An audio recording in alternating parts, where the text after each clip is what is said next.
So welcome to Launch Stories. We're all about connecting and educating Chilliwack entrepreneurs, and I know some of you are beyond Chilliwack, so we'll educate you as well. Thanks so much for making the trek out here. Thanks to our sponsors for helping put these monthly events on. We've got the Chilliwack Economic Partners, the Chilliwack Innovation Network, and the University of the Fraser Valley. And thanks to our partners for doing the heavy lifting, Cowork Chilliwack, Currency Marketing, and Zynem Ventures. And special thanks to Elise McAlpine for running all of the AV equipment and recording the show tonight. And so she's putting this all together. You can see it on that monitor over there. I forgot to switch that one. Too many buttons. But yeah, she's got it all on lockdown and doing all the hard work. So when we finish this, it'll actually be done. We don't have to do any post-production. It's all edited on the fly. So I'm thrilled to introduce our guest this evening. Please give a warm Launch Stories welcome to George Moen, a co-founder at Impresario Partners. I was having a... Come on up, George.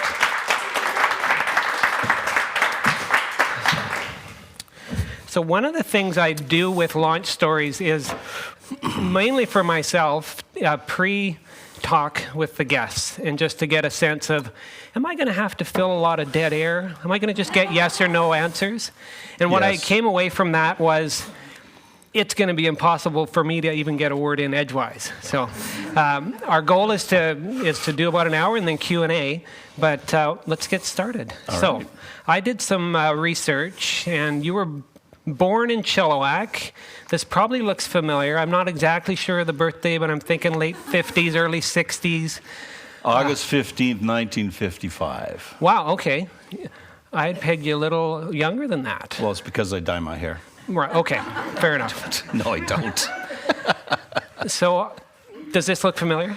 Well, in 1955, I actually was probably in the back seat of that car hidden. So, yes. But yeah, that would be pretty much indicative of the time zone. My dad actually had a pink Ford at the time. Wow. Yeah, a pink Ford. So tell me about a young George terrorizing Chilliwack or running around here. What were you like Well, as a actually, kid? I only was here for about 2 weeks. Oh, okay. So I was born here, but I was originally from a little town called Fruitvale outside of Trail. Got it. So my mom came down here. I was born here. There's a side story there, but let's just say I was born here. And then I moved back to Trail, and I lived in Fruitvale and Trail till the early 60s. And then I moved down the street. But yeah, I grew up with a single mother. And I didn't move with my biological father until the early 60s, but it was in Surrey at the time. Okay. Yeah, so. I know you are a serial entrepreneur, and the very definition of that, one business after another after another, and great success. Were there early influences, like mentors on the business side? Was that something that you ran into? Well, actually not in the beginning, because when I was in... growing up, well, I guess my first entrepreneurial adventure was becoming president of my high school. Mm-hmm. And that was I had run a students' council, I had a budget, I had my own office at Queen Elizabeth High School, and I had actually a lot of money at the time because they had built up this reserve over 20 years, and I inherited about $30,000. But I found out later that I wasn't supposed to spend it. And it was used as a slush fund for the school, so he could always make his budget. Well, by the end of the year, that account was empty. Because near the end, I hired Chilliwack, literally, the band, yep. Mm-hmm. Heart, and Brave Belt, but with that came Bachman Turner Overdrive. And so for 3 nights in June, Queen Elizabeth Theatre had the best lineup of talent. And I had hired that, and I spent about $10,000 at the time. So that was my grad present to all my friends. But I promised that. It was a campaign promise. So. Right, I was going to say, what did you... It was a spending, definitely. So that would have been 73 when you graduated? Yeah, 73 was when I graduated. And I wanted to become a lawyer until I realized that you actually had to get good marks. Right. And pass. And so that's when you went to UBC, correct? I went to UBC. But back then, the criteria was if you were from Surrey, all you had to do was breathe, and you qualified. But I had pretty good marks at the time. And all joking aside, I was on the honor roll by the time I hit out. I was on the pre-law. I did arts first year, which you had to get into commerce, and then after commerce, you would go into law. But by the time I was in my 5th year of university, 4th year commerce, I was getting a degree in finance and marketing. I said, I'm quitting with 3 courses to go. Yeah. I quit. And so I then went off and I started my first company. I'm curious what your mom's reaction to that was. She was furious. Yeah, she wanted me to become a teacher. And she thought when I started Sandwich Tree, she didn't know that franchising. She asked me literally, is it legal? And I said, yeah, Mom, McDonald's does it. And they opened up one of their first stores in Wally. So, and she thought that was, okay, that's kind of cool. And I started the Sandwich Tree back in the late 70s with another high school. There we go. Yeah.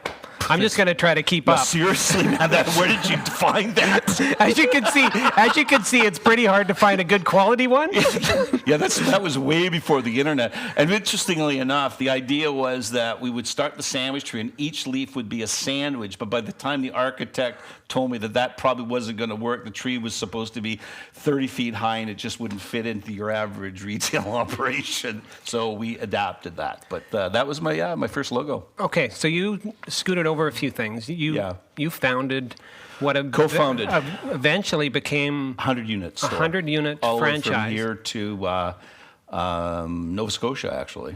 So today, someone interested in starting a quick serve restaurant and scaling it would go on Google and they would type in, how do I franchise? Correct. How did you navigate that? Because we're talking, did you type in your typewriter? How do I? Well, my first store, this is a true story. I was dating a legal assistant at the time. Her name was Cheryl. And she worked for a major law firm. And at nights, after the law firm went over, she would go up, she'd open up the law firm, and we sat down and we drafted up the first franchise agreement because she had all this stuff. And she was very thankful that we worked together for about a year. And then that went sideways. But by that time, I had sold my first 2 franchises. And I sold it out of my first store, Cambie and Broadway. We had 3 partners. We all had our own corporate store. One guy literally walked in off the street. His name was Neil. I can't remember Neil's last name. Interesting fellow. Anyway, he bought a franchise right on the spot. He said, well, how much the franchise going to cost? And I said, it'll cost you $10,000. And we'll set you up at the old store, but you have to pay for all the tenant improvements. So we set him up in the Crown Life Plaza just before Stanley Park was our first franchise, and then it just snowballed from there. And people would walk in. How I learned franchising is I literally wrote away to every franchise in North America for their franchise package, and the amount and volume of stuff I got was a library. It was manuals, it was agreements and operating procedures. So from that, we restructured and this was before the internet, before Google. So what did those conversations, you dial them up and say, I'm thinking of opening a franchise? Can you send me a package? Simpler than that. I basically had Cheryl create a form letter. We formulated it, and she just individually typed out every head office of every franchise in North America, and we counted. We got a 62% response rate back, which I guess in direct mail today is pretty good. And the intent of them sending you stuff is they thought you might open a franchise. Yeah, and I was talking with CEOs of major franchises, and I told them exactly what I was doing. Half of them laughed, a couple of guys hung up. But that's how I basically created my own infrastructure. And then from there, one of my good friends in the audience tonight is Bob Skinner. Him and I got together early on. And we just sort of, there was a bunch of us that created the Franchise Association, and we learned from each other, just like mentorship. But this is, the guys that owned Tim Hortons and other major franchises in Western Canada, and we would just hang out and teach each other. So between 1 and 100 locations, there must have been a lot of things. The expression is you don't know what you don't know until you don't know. And like, how did that scale? Well, what was interesting is the one thing about being in your 20s and single is that you can take tons of risk. You're not subject to the pressures of family and responsibility. And I was single in my early 20s, and I just took it across Canada, and we made every mistake. I took the Sandwich Tree to the brink of bankruptcy twice, like literally. I remember, and it was a big recession, and the bank called all my loans. And I went, okay, I don't have any money. So I walked into the bank, and his name was Rick Howry, a good friend of mine eventually. And I threw the keys on his table and I said, "Good luck, man." And he goes, "What are you doing?" And I said, "Well, you now own my chain of restaurants and I'm going to Hawaii." And he goes, "Stop, man. We don't want your stores." I said, "Well, you just bounced paychecks to 300 people. And it's yours. I'm a single guy. I rent an apartment for $200 in the West End. You think you're going to bleed money for me right now? It's either you cut me another $100,000 on my line of credit, or you're in the restaurant business in a big way. Take your pick." Where did you get this confidence? It was fear. Yeah. Yeah. Well, when your back's up against the wall, you have no choice. And then he went, okay, so it worked out. By the end of the day, he had covered all the paychecks, and I was getting calls from moms out of Alberta like, "You scumbag, you bounced my daughter's check. She needs that to go to school." I'm feeling terrible, right? But this is the time when we were going through the energy crisis, and the Trudeau government was just beating the hell out of Alberta, and it was really hurting my retail operations. I eventually dug my way out of that hole. But the one thing I discovered, when you're 26 and you owe the bank $2 million, it's kind of their problem. Right. And just so I understand, It's true, right? like it sounds like you were selling stores, but were Franchises. And we had corporate stores. Yeah, corporate stores. Yeah. And would those be the folks who were on your payroll, essentially? Yeah. Well, Got it. so we had and we used the corporate stores. Like in Alberta, we were getting massive incentives to build stores because you could literally walk into a retail operation like the head office of Manufacturers Life in Canada, and they would give you $200,000 just to sign a lease. So I was literally, and this is way back when nobody was expanding. So I took advantage of those lease incentives, and I built out a chain of stores, which eventually worked. But I was incredibly leveraged at the time. But that's how we opened up the market, and then we started selling master franchises. I sold Saskatchewan, Manitoba, Ontario, and eventually Atlantic Canada. And so this would have been late 70s Yeah. into the 80s. Yeah. At what point did technology really play a role in managing this and growing this business? It started in the mid 80s. I actually bought my first computer was actually a computer with no screen. It had and it was from Afton Mines. A buddy of mine was a reseller, and he literally brought me a computer take a fridge and put it sideways, and that's the size of my computer. And it did accounting. And so I would have that in our office. When franchisees walked in, they say, "Wow, you guys are really, advanced."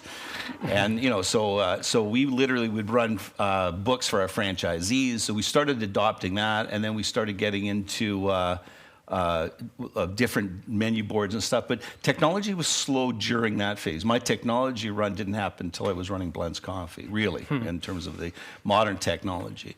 So you exited, sold your portion. But I didn't.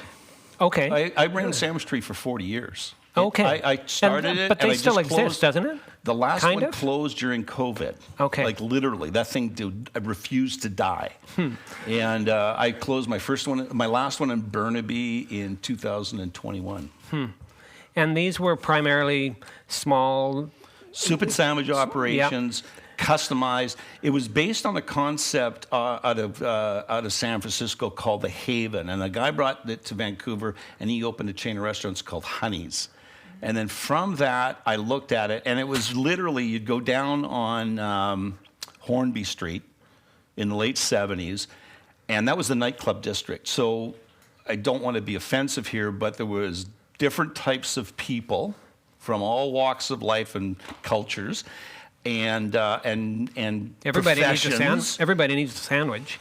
And everybody needs a sandwich. So you would see business owners and nightclub goers, and it'd be 2 in the morning, and the place was packed, right? And so it was all customized sandwiches, right? And it was very novel at the time and healthier, and it was just the beginning of the what I call the healthy eating movement, and that's when it happened with Sandwich Tree, and that's really what took off was its perception of health. And today it's okay, but healthy sandwiches, all customized to the units. And back in the late 70s, that was very novel in terms of the food service sector. Customized product in front of you. Nobody had ever done that in a theatrical type environment, and that's what we basically, and we took the ideas from Honey's, who was run literally by there's guys in there with dreadlocks and basically you don't know what they were doing during the day, but probably sleeping on Wreck Beach, but packed, right? And what I did with my partners who were from BCIT is we commercialized it and put people in uniforms and took that concept and created a much more professional system, which eventually led to, the Sandwich Tree chain franchise system. And that's how it all started. You said a word that caught my attention, theatrical. What do you mean by that? Look, we were guys in our 20s, and we were all single, and we were in front of the head office of Van City and the thing, and there would be a lineup, and we were having a blast. We were talking, and we were trash talking our customers, and we were giving them an experience, and it was packed. We literally had a lineup out the store every day. Now you see that today in some places, like breakfast places on the weekends and things like that, but that's what Sandwich Tree was like back in the late 70s. It was a lot of fun, actually. That's cool. Yeah. Well, let's move on from that chapter. Sure. It's a little murky to me, but life after Sandwich Tree or life after you had a internet service provider. It wasn't really a life after Sandwich Tree. Well, a life created parallel other to businesses. Right. Yeah. So what we did is as a serial entrepreneur, which I didn't know at the time, I was always chasing shiny object. Well, that looks pretty cool. Let's go start an internet company, which I did. Well, we didn't know, but I knew how to sell. And so we started an internet company out of the Sandwich Tree head office. There was a couple of unused offices, and we started a company called TownCore Internet. And at the time, this is when businesses were just getting onto the web. There was no high speed. There was dial-up. I was selling domains for $90 a year, a dial-up account with a hosted website for $100 a month, and we were selling like crazy. And so I took a bunch of old sales guys that knew how to sell other products, and I taught them how to sell that. And we basically bought wholesale and sold retail. So we were a marketing arm, and within 6 months, we had like 10,000 customers. Wow. And yeah, we were the dominant downtown business. What killed that business was high-speed internet.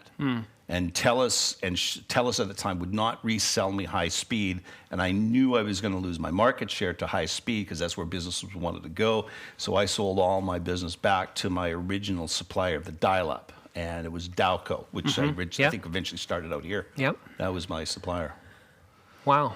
So that was that. And so that's late 90s as we're heading into what many are thinking is the ultimate lift. Web 1.0 started. And matter of fact, I just had coffee with a guy that I started a business called Wowtown, which at the time was a marketplace. And it was my first entry into it. And this is before the collapse. So him and I and a bunch of people got together and we created a company called Wowtown, which was literally an online mall. And we started taking it public. We got it listed on NASDAQ. And for about 12 days, we were worth about $250 million. And on day 13? The market crashed. I was trying to sell my shares. I'm saying to these guys, dudes, none of us have seen this much money before. Let's get some off the table. No, it's going to go higher. Right? And we were in what was called a lockbox. So all of us had to agree. I was the only one advocating for sale. All my other guys had never seen more than $100,000 in their bank account. We're now sitting on multi-millions, and they were basically idiots. And we literally, within a span of about 3 months, went from a $250 million, $300 million cap down to, I think, $100,000. It was like devastation. Wow. Yeah, I did get a T-shirt out of it. Perfect. Called Wowtown. It was actually denim, and I didn't lose my shirt. Got it. But that was it. That's all I got out of that deal, plus a lot of experience. Yeah.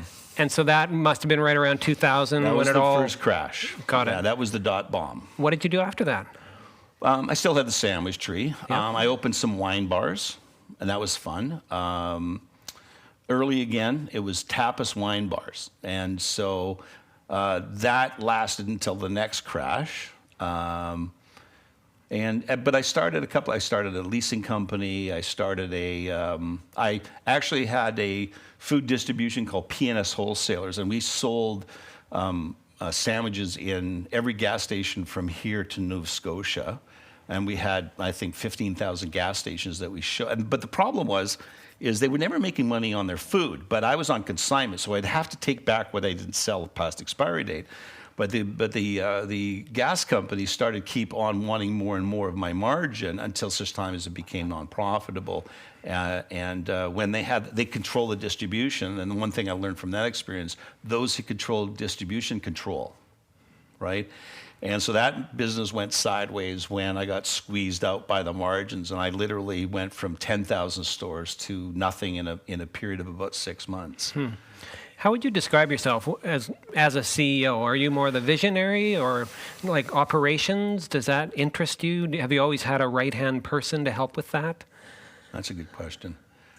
I'm really good at managing, but I hate it. Okay. I am cursed with seeing things before they happen. Like I predicted this last banking crisis about 9 months ago, and there are warning signs, like things like the inverted yield curve. Like nobody knows really what that means, but that's always a precursor to an economic collapse or an economic correction.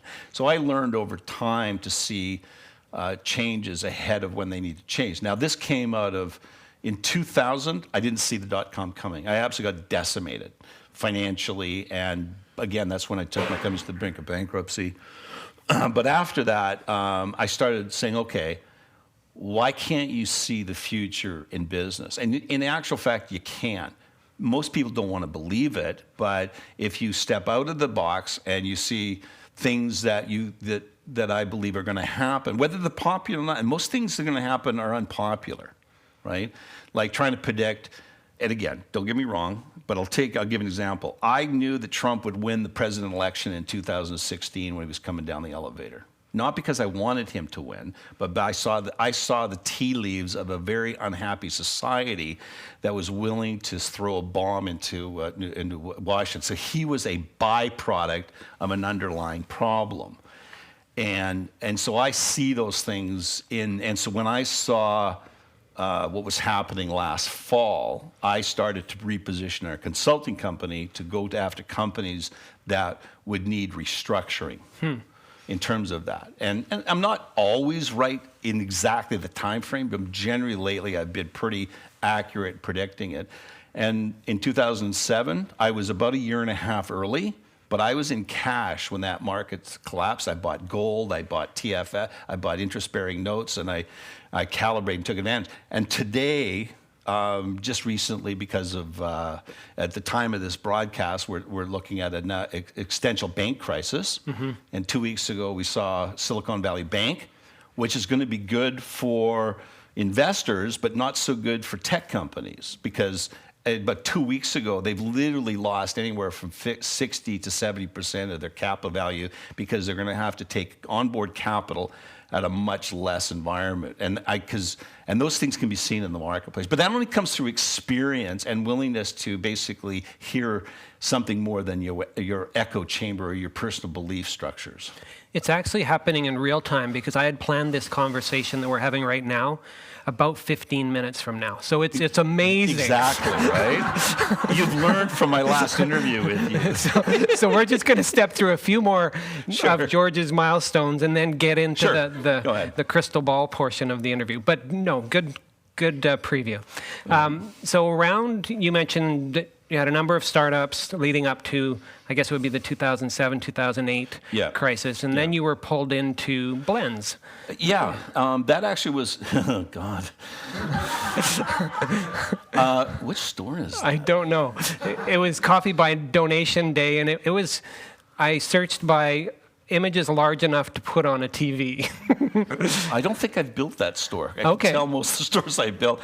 Actually, this is interesting here. This is the digitization, because we were the first company in Western Canada to digitize menu boards and centralize our accounting system through that POS system, so we can change the menu boards from our thing. But I got called into Blends because it was a family business. I incubated Blends in Sandwich Tree early on, and they became very successful.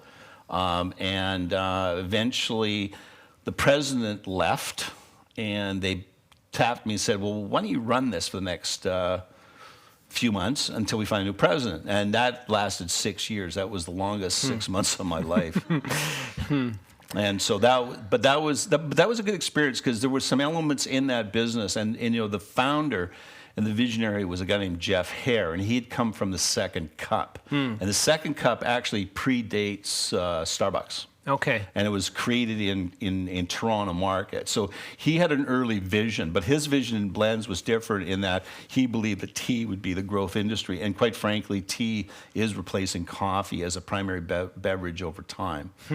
And so, but I learned a lot of systemization and process. And that was it still is, from what I can see, is a well-run business. But I exited that about a decade ago. And so that one, again, you grew to about 100 locations. And when I was there, it grew by 30%. I mean, it was an established brand. I brought in some innovation, I would think. I was actually, I was a public face of the company. The founders tend not to be. They have a different style. I'm an introvert by nature, but I basically was forced out of the public light, and I basically was the front end of the brand. It grew by 30% under my presidency. I invoked a number of innovations in there. I digitized the company. I brought it into social media. At one point, until my Twitter account, I was one of the most followed CEOs on social media during the time, going back about 10 years. And so I learned a lot of stuff during that phase. But that was a good experience from my business development in my own personal development phase, working for, literally working for some. It was family business. We owned a third of it through the family, but it was my only real job I've ever had where I had to report to a board. Right. Yeah, not something I really liked. And unlike Sandwich Tree, which was primarily Canada, I believe. Yeah. Blends went to Japan, China, Dubai, Philippines, and Alberta.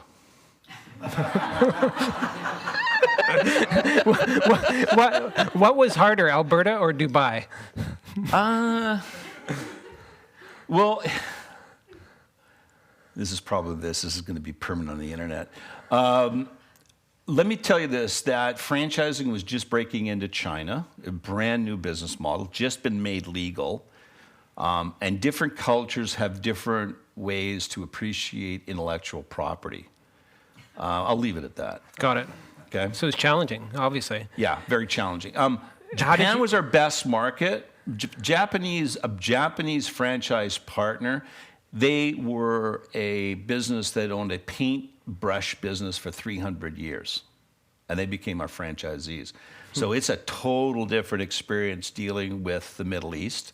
Middle East at the time was male-centric, so we could never send over our female operatives, which I had a 70% female head office staff. I had 30% were male. So way back when I was president, predominantly most of my C-suite and my operations people were female, not male. And not by chance, they were just better at it. So I just hired on merit, not gender. But I wasn't allowed to send any of my female staff there at the time. That's changed slightly now, particularly in Dubai and some of the other states, but not back then. So when you think back to this era, what are some tidbits or advice that you could give someone looking to scale from a single location to multiple locations and kind of putting together? It costs you more than you think. It's not. Okay, and I'll probably offend half the world with this next comment. There's no such thing as lifestyle balance. If you want to build and scale a real big business, it's all in or nothing. If you want to chase a lifestyle business, don't choose a scalable business where you have to scale and you want to go big.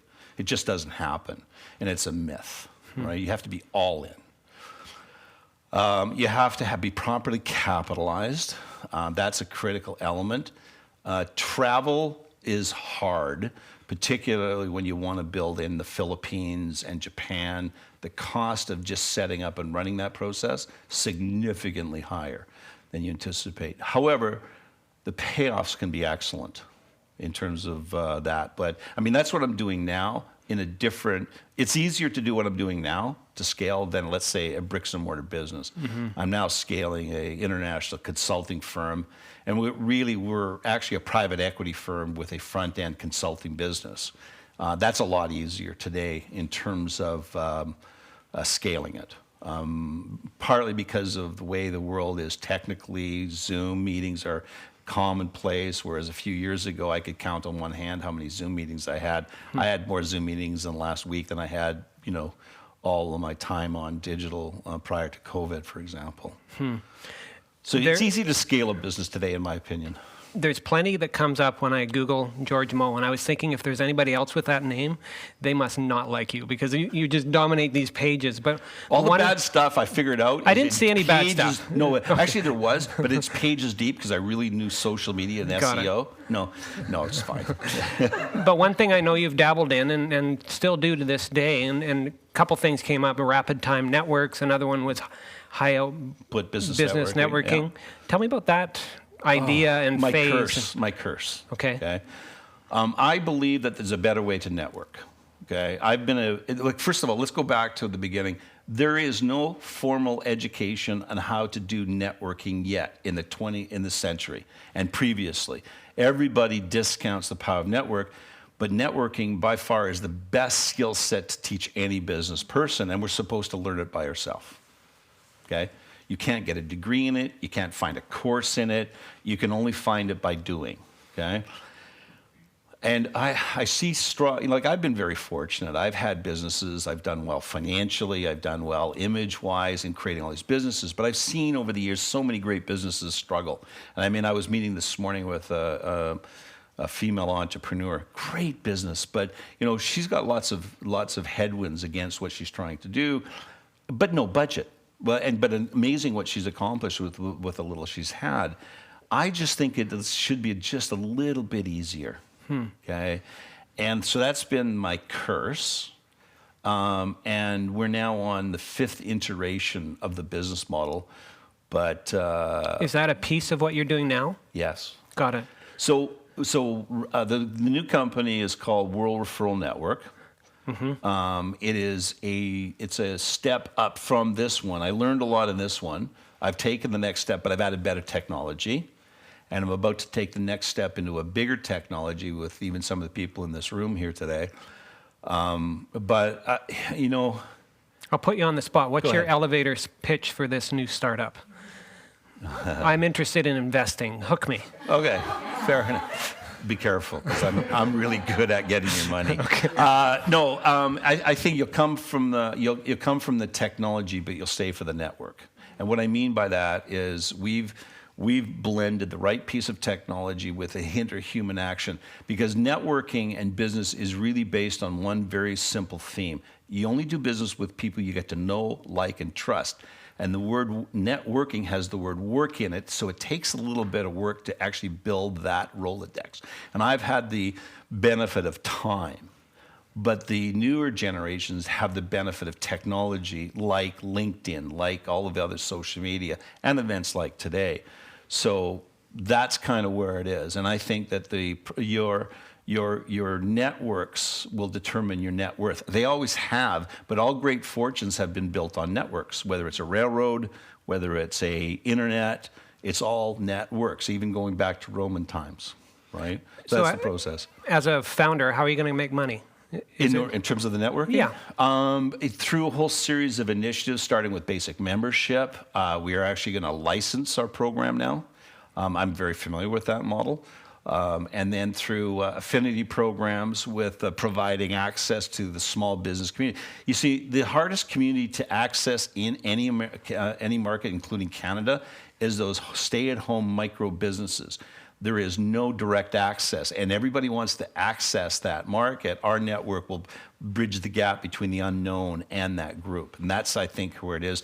And they need stuff, and so we'll turn the network into a buying group. For example, I signed a deal with a credit card processing company that literally crushes PayPal, Shopify, everything, and provides merchant services for 2.1%.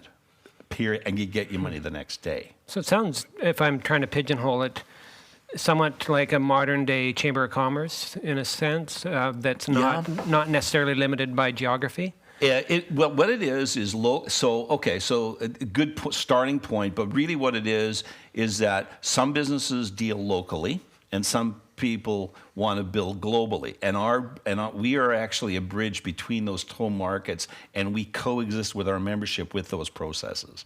Would be the way I would describe it. Cool. And it works. And Actually, it's built. My business right now is primarily, like everything that we built in Empresario is built through the network effect. We've opened up offices in London, Budapest, Kampala, Cedar City, Utah, Singapore, and we just got a contact that's going to build our Pacific Rim business out of Hong Kong, all done through the network. Tell me more about Empresario.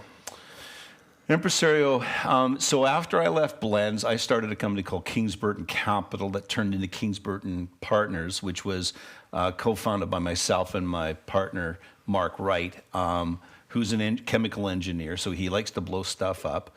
But he does everything that I don't like to do and really good at it. And so we're very complementary in our skill sets. And I met him through a network.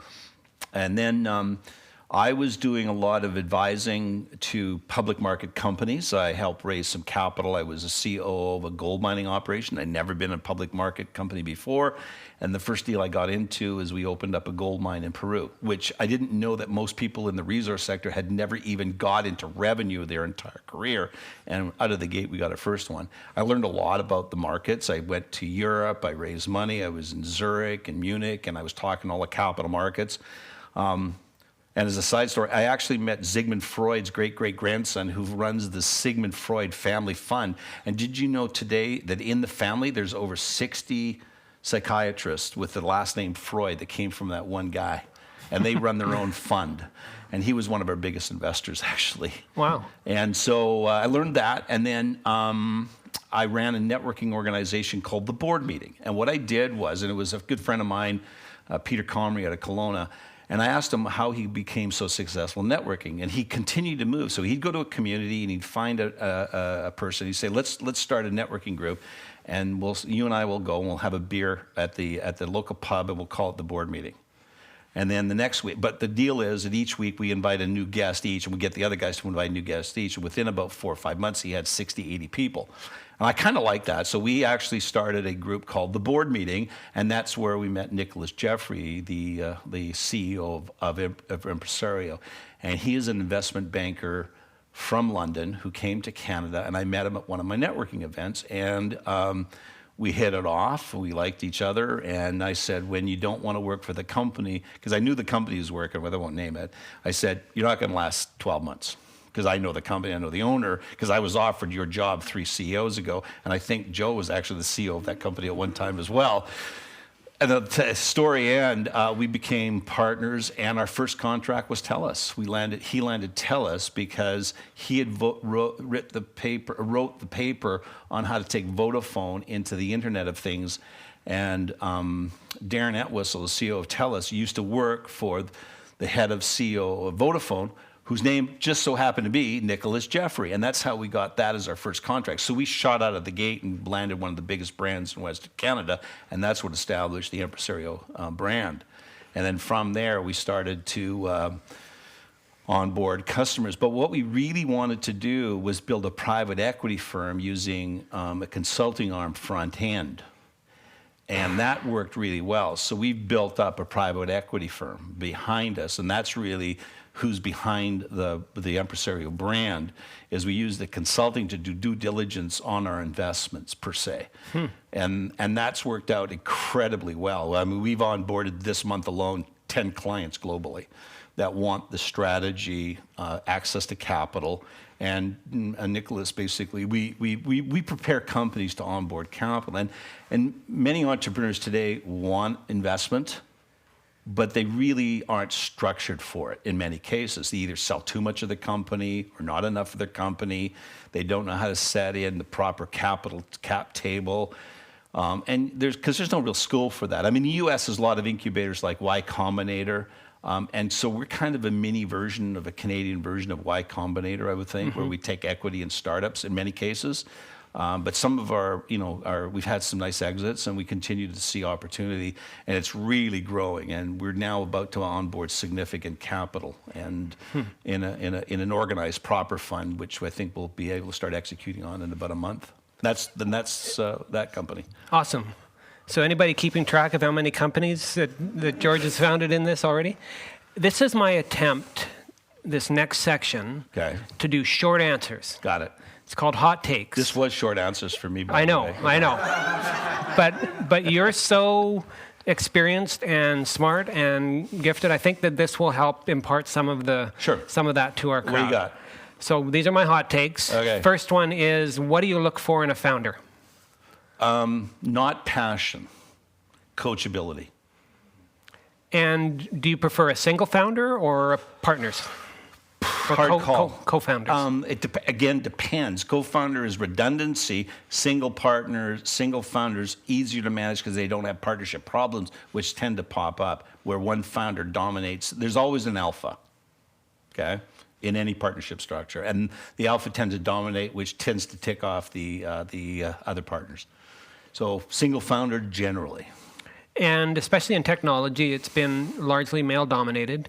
Yeah. What are the opportunities for marginal groups or gender differences and so forth? Huge. There's a lot of initiatives right now. I mean, there are more organizations starting today for the female technology company. There's Women in STEAM. Mm-hmm. There is a lot of women organizations that are promoting that. And a lot of women in technology tend to be more coaching other female entrepreneurs. So I think it's really growing in that area. And whether you call them marginalized groups or other groups, there's more today than at any time in history. Is there enough? Probably not. Will there be more? Sure. But what you have is you've got to have more exits where capital, trust, whatever, at the end of the day, capital wants its money back and a return, and there is some margin for funding these underfunded groups for sure, more today than ever before. But at the end of the day, everybody has to play by the capital markets rules, and be in America. Yeah, so that was really not a short answer, was it? I was trying to break in, but it's so good, the stuff you're telling us. What do you look for in a business concept? Good point. Disruption. Is it disruptive? Will it disrupt? Particularly today, will it disrupt? Because, for example, banking, we're going to go into the open banking world in the next 12 months. That's going to be transformational for fintech. So basically, I would look for early innovation and disruption right now is where the best returns will be, in my opinion. As far as being an investor, is revenue important? In Canada is, the United States is not. It's different in different parts of the world. So investors look for different things based on their skill set. In the U.S., you'll always get, how fast can you scale? In Canada, they always say, when will you be revenue neutral? Okay. In Europe is, when's your next exit? And I'm okay if it's 5 or more years. So it's always a different mentality in different parts of the world. Is location important? Not so much anymore. That's a short answer. Let's leave it right there. I'm really interested on your hot take on this one. He's making fun of me now. I'm not making fun of you. I'm guiding the conversation. I'll give you. This is good. What do you think of crypto? Scam. Go a little deeper. Scam. Okay. No, seriously, no. The underlying technology is crypto is great. Okay, but in reality, crypto's screwed. But when it right now, they don't care about it. But when the powers that be are at risk of losing control of their monetary and fiscal tool set to reset the economy, crypto is dead. And it will be legislated out of existence. Okay. You heard it here. Cash out your Bitcoin, everybody. AI. Very interesting. Probably the biggest disruptive technology of my life and of anybody's life for the next decade. Could you imagine if you had ChatGPT when you're trying to do those? What do you think's here in front of you right now? No. But when you were trying to write up those franchise manuals. No. Here's what I think with chat. Well, first of all, let's talk about AI. Right now, AI is sucking up 50% of the venture capital globally today, and has been since about November, since ChatGPT went nuts, okay? So in about 6 to 9 months, those products are going to start evolving into a commercial entity. And they've already started. Like last night, you should see my avatar with me looking 25 again. It's awesome. But the bottom line of it is it's going to be incredibly transformational, sucking up the capital, and it will be a rocket ship and a collapse. And so whatever you do, invest now, sell before it peaks, and then reinvest after you've got all your money. But it will be exactly like the dot-com era, but just at a factor of 10. Do you think it's a good thing, or are you more in the Terminator, I'm Skynet? agnostic. Yeah. It is definitely going to be Skynet, Yeah. for sure. But I also believe it's like everything else. Well, when I go to university and I'm taking calculus, which I really sucked at, I had an HP calculator that I wasn't allowed to bring to exams. Okay? ChatGPT is exactly back then as a calculator. Today, they're determining whether they can ban it or they can keep it. Harvard's banned it, Princeton's banned it, UBC not yet. So everybody's going through this philosophical era, but it is. If you haven't done any research in it, you can be a proponent of it, or you can see all the bad things about it. But it's here. It will be transformational. It is going to crush hundreds of millions of jobs. If you're presently a coder, figure out how to code with chat with AI. If you're a legal assistant, become a Walmart greeter. Okay. There are going to be like journalists are decimated, bloggers decimated, and I'm sorry, but I think you're going to see such a transformational thing. It'll eliminate jobs. It is the buggy whip car concept. I mean, AI to me is going to be bigger than it's going to take us into the Web3 world. And it's going to be transformational, and in every aspect of our life, including robotics. I think we're going to see robots over the next decade become very sophisticated, very useful, and also potentially dangerous. But we'll see. You touched on it there and earlier in the conversation, but what do you make of the mass tech layoffs right now? It was time. Okay. The tech industry has lived off of and been sucking cash out of VCs with no viable products for decades, okay? We've taught a whole generation of people that making profit was irrelevant. They became very good. You're talking to a 22-year-old saying, well, my pre-cash value is $10 million, but you're living in your mom's couch, okay? Real businesses need real revenue and real profit. And the era of cheap money, that you have a full stack developer in Vancouver a year ago was making $350,000 a year. That person will be lucky to make 60 in another couple of years. So personal advice, I have a son who's in first year computing. Yeah. What do you think of his prospects? Poor. Yeah. Only if he doesn't use technology to enhance it. Now, top-level developers are already using AI to write code, okay? Which is not bad. It's just they're going to be able to write more code faster, which means the prices are going to drop, okay? And is that a good or bad thing? Well, bad thing if that's what your job is today. Good thing if you're paying for it, right?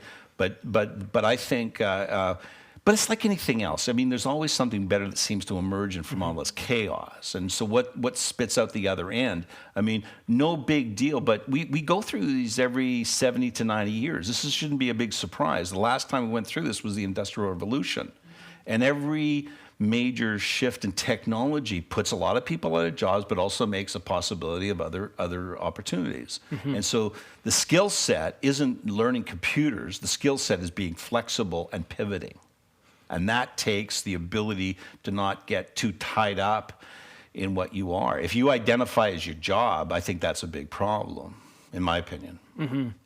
You already touched on this, but I would like you to go a bit deeper. Silicon Valley Bank Awesome. and Signature and all these others that are... Silicon Valley Bank was I mean, first of all, everybody that ran Silicon Valley Bank came from a collapsed bank in 2006. Their entire C-suite. And the big red flag should have been the fact that the lady that was running their compliance and risk assessment left last April, and nobody could replace her. Nobody would take her job. And so the Silicon Valley issue was starting to happen, and that was a result of, well, okay, so if you want to stick it all together, this isn't a short answer, but this is what happened. Silicon Valley Bank happened because they put all of their money into 10-year bonds, okay? So their cap value of the 10-year bonds dropped by about 40%. So they put $50 billion in. Those bonds were worth $30 billion as the interest rates go up, because that's how bonds work, okay? And so what happens is they now have zero equity in the firm, their book value. And one guy, Ackerman, says to all the CEOs that he invested in, had all the money, and said, get your money out because this thing's going down. So in a matter of 3 or 4 hours, we had the first internet run on a bank through Twitter. And so what happens is nobody in his business said anything to anybody else, except my wife is working for another startup who's getting Silicon Valley, and the guy says, well, I got to save my wife. So he tells, hey, you know what? You got to get your money. I tell your CEO, this is what Ackerman tells me. So within a few hours, they basically, by the end of the first day, they were a negative $1 billion. So that bank went down because we literally had a run on a second-tier bank. And that was basically predicted because of the inflation that was caused by COVID printing of money. We had this massive inflationary where trillions of dollars was printed so we could all go home for 2 years and learn what it was like to have a pension at 20, okay? And that money became inflationary. This was absolutely predicted. And so the inflationary creates higher interest rates, which means these guys are not learning as much money on the spread, and they were highly concentrated in the tech center. So if you were, and they had what was ultimately their fatal flaw. Silicon Valley Bank would give you a line of credit equal to 10% of your cash value of your outstanding cash. So they were able to leverage and get another 10% on their cash, which meant that everybody, so all the CEOs and the staff banked there, they got their mortgages there, they were completely dependent on that bank. And when it went down, if they didn't save Silicon Valley Bank, the entire tech sector would have been decimated for a decade. And that was a very simple, poor choice by putting all their bonds into 10-year government bonds, which typically they do to back mortgages. They thought they were playing, but they didn't calculate how fast interest rates would go up, and that would put all regional banks offside. So Silicon Valley Bank was the only problem. Right now, there's probably 60 to 80 regional banks with the same problem that's being covered off by the Fed, because the Fed went back in and said, we'll give you face value as opposed to a market valuation on your bond. We'll give you back the value so we can recapitalize you. Now and then what happened is Credit Suisse had the same problem. So did Charles Schwab. They all had the same strategy with respect to the 10-year government bonds. So the Federal Reserve had to step in and backstop it, or else we would have been completely collapsed globally in a banking system within about 7 days of Silicon Valley Bank, because they're all interconnected with the thing. And everybody sits here thinking, well, finally we got over this. But it was way more serious than any other crisis we've ever had to date. Do you think it's the tip of the iceberg? Or I don't know yet. Yeah. My guess is, now, where this becomes a bigger problem is that okay, so let me ask you all a question. If you think your bank's going down, what are you going to do? You're going to take your money from a small bank and you're going to be put in a big bank. Now, Canada is a big bank environment. I bet you right now in Canada, credit unions are seeing an outflow of cash to the bigger banks, and quietly, because they're not making a big deal. They're just walking down, they're opening up a bank account and moving it over, okay? The problem isn't the cash balances in the banks, it's the interlocutory derivatives. And that is in the trillions of dollars. And so the central banks around the world, you bet you they've been on the phone with the US Federal Reserve over the past couple of weeks trying to figure out where the next coin is to drop. But I think it has to do with the unraveling of the derivative market, which is significantly bigger than the bond market. And that's where you have a big problem. And it's always been the problem, but they've been able to push this down the road. And this didn't start happening here. It started in 2000. 2000 created 2007. 2007 created this crisis that was really accelerated by COVID because the central banks had to print money to give us all this rent. Like, I don't know if you've all benefited from, all of these various benefits small business owners and people had, where you could pay for your staff and your rent, but you produce no value through a period of time. That was purely inflationary, and it was only a matter of time before that came home to roost. And that's the environment you had. Now, the Silicon Valley Bank was the tipping point, but I'm not sure that we'll see in the next little while. Last couple of days, the markets have rebounded. Everybody thinks we're safe. I don't trust them. I just don't. I think that there are too many interlock. At some point, the only way to pay off the debt is you either inflate it, or you cut taxes, or raise taxes, or cut spending. Pick one of the three. But in a modern economy, what happens if you cut back social programs, particularly in British Columbia? You vote out the government, so they can't do that. The only way to basically get rid of the debt is to inflate it. And that is where I think ultimately we're going to go. But the challenge is tomorrow is the big day. Tomorrow is where the Fed will either raise interest rates they'll do one of three things. Nothing, raise it by 25 basis points, raise it by 50% basis points. My guess is 25% because they got to keep trying to beat inflation, which they haven't been able to beat because of so many factors, including the war, including everything else. But I think that's the biggest challenge. And I would not want to be the Federal Reserve chairman right now because he's got some hard choices ahead of them. And so does all central bankers globally. So it's we could be in the first act of a 3-act play. Well, I've got a great question to come on top of this one, and it is, what excites you right now? What excites me right now? I'm about to potentially be funded with a significant investment fund. And what excites me right now is there's way great opportunities that just became a lot cheaper in the last couple of weeks. And so I'm going to go to the market when I'm convinced that we're at the bottom, and when I'm convinced that we've come through the banking crisis. Everybody will lick their wounds, but I'm going to be hunting now. I want to hunt for opportunities in the marketplace because out of every great crisis comes great opportunities. The Rothschilds made all of their money when their blood was in the street and everybody was panicking. They were plotting. So is Warren Buffett. He's always made his money in these markets. He bought massive amounts of American Express when they become under stress. And that's what good capital finds, is sometimes it's better to be lucky than smart. And at a massive bottom of a banking crisis is the best time to invest if you have the stones for it. The next section is called Tech CEO Bingo. Okay. And I apologize in advance that all these well-known tech CEOs are typically male, so that's what I've picked, so you would instantly recognize them. But tell me what you think was their superpower, and what's your first impression? Yeah. So first up is Steve Jobs. Knowing where the puck is before everybody else. Bill Gates. Greatest thief in the world. He stole the underlying software. Larry and Sergey.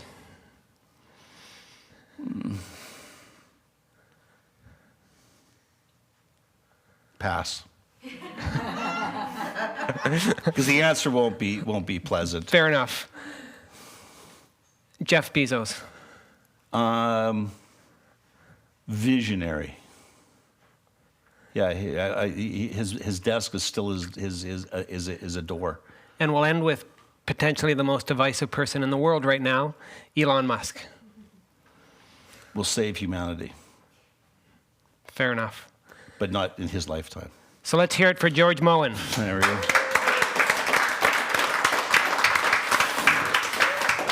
I landed this plane in approximately an hour, which I think is miraculous. Let's hear it for me.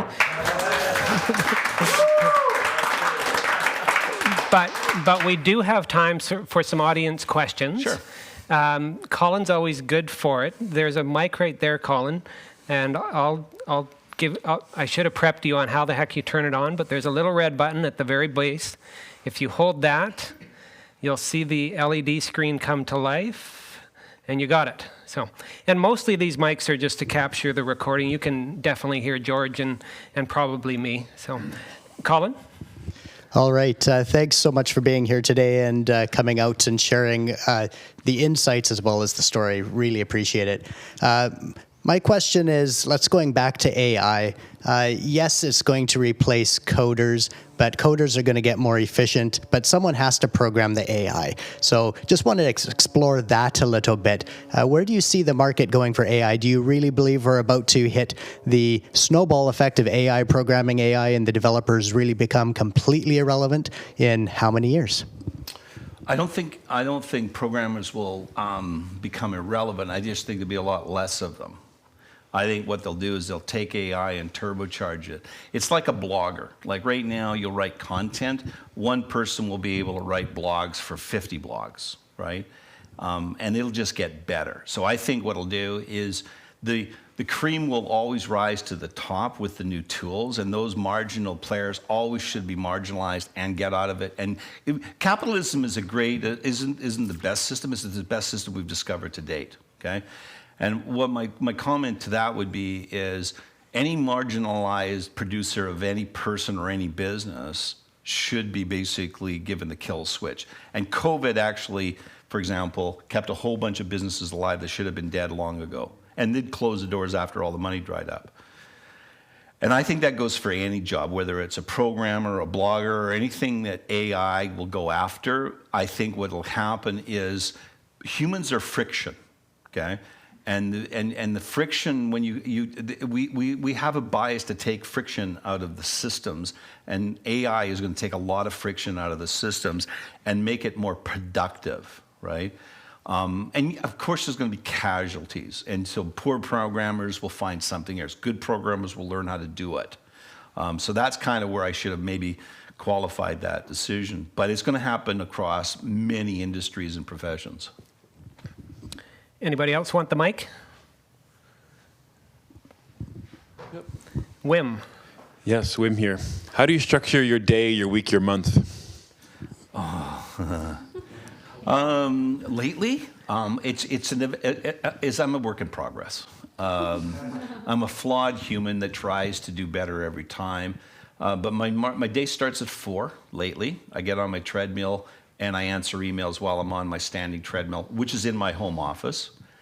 By 5 o'clock, I get into a phone call with my founder in Budapest and our executive assistant in Dominican Republic and my CTO in Alberta. We have a planning session for the day. But the rest of the team logs in at 6. It goes to 7. I do a little networking 2 days a week, and then I try to plan my mornings with most of my meetings, keeping my afternoons free and flexible to catch up on calls. But that's kind of what it is. I work 7 days a week typically, little less on the weekends, but I don't distinguish a Saturday from a Tuesday. If that answers your question. And a quick hat tip to Wim. That is the most Wim Kirchhoff question of all time, which I appreciate. Because he is the most structured and disciplined person I've ever met. I would say that I'm not that structured. I don't, like somebody said, well, send me an invite. I've never sent an invite to a meeting in my life. I still don't. I think I know how to do it, but I just don't do it. And somebody said, well, I sent you an invite. I said, text me. Because I have 70,000 unanswered emails. Side note, you owe me some pictures for this presentation. So you did okay on your Yeah, I did, yes. So you've declared email bankruptcy? I believe that, well, first of all, let's take a look at what behavior really is. Everybody looks at their text, but less people look at everything else. Okay, so one of the things is I always like to sell into an addiction, and people are addicted to text. And how many people sleep with their cell phone beside their bed? Who wants to admit it? Okay, there we go. And it's probably more of you. You go to a bus, everybody's on this. You go to a SkyTrain, everybody's like this. That the cell phone is, my theory is, over the next 10 years, you want to be successful, sell something that everybody wants on their cell phone, and you'll be wealthy. That's because this is the most addictive device ever created by man or woman. When did your kids have their first cell phone? My yeah, I know, right? And so, but that's where, you go to a restaurant and everybody's on their cell phone, and I'm thinking they might be texting each other across the table, but social media is not social, really. But I think that's where it is. But I live on my cell phone. I talk to it. I talk to my global partners on it, and I let my day flow. It's kind of like real entrepreneurs do that. And you surround yourself with people that are more structured than you. That's why Sean Behrman is really becoming our executive PA for our entire company. Because I'll just phone her up and say, hey, can you, she helped me organize this, because it was left up to me, it'd be a nightmare. And I didn't even get the pictures over, right? So kind of the thing. So, and I think I could be more structured. Could I be more productive? Yeah, maybe. I'm still trying, right? Any other questions? All right. I think you've answered it all. So thank you very much, George. right. Let's give him another round of applause. It was fun. Yeah. Good job. Thank you.